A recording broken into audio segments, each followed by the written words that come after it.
అని చెప్పారు. ప్రభువా, నువ్వు చెప్పిన ప్రకారమే నేను జీవిస్తానని ఇప్పటికి నేను అనేక ప్రాంతాలు వెళ్ళి దేవుడి సువార్తను మేము ప్రకటిస్తున్నాము. అనేక మంది, ఇంచుమించు 77 మంది మరి రక్షణ పొంది దేవుడి సువార్తలో వాడబడుతున్నారు. మీ పిల్లలు ఎలా ఉన్నారు? ఒక్కసారి తల్లిదండ్రులకి నేను చెప్తున్నాను, మీ పిల్లలు ఎలా ఉన్నారు? నువ్వు స్కూల్కి వెళ్తుందే నువ్వు అనుకుంటున్నావు, కానీ స్కూల్కి వెళ్ళే దారిలో ఏం చేస్తుందో అది నీకు తెలియదు. చిన్న కుర్రాడు ఫోన్ లేకపోతే భోజనం చేయలేకపోతున్నాను. ఇప్పుడు ఫోన్ లోకం అయిపోయింది.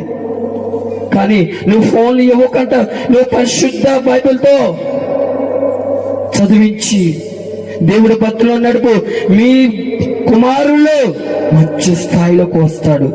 నువ్వు మొబైల్ ఇస్తూ నువ్వు పాడు చేస్తున్నావేమో, పాటు సహవాసం చేయండి. నశించిపోతున్న వారి కోసము మనం బలంగా పోరాడదాము. మీకు ఆసక్తి ఉందా? ఎంతమందికి ఆసక్తి ఉంది? దేవుడి పని చెయ్యాలి. నశించిపోతున్న వారి కోసం మనం వెళ్దాము.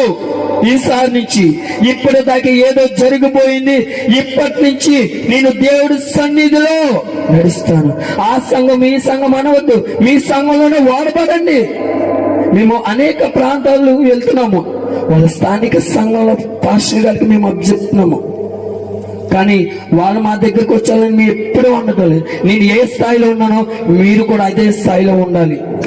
నేను గొప్పలు చెప్పుకోవడం లేదు, మీరు కూడా అదే స్థాయిలో ఉండాలి.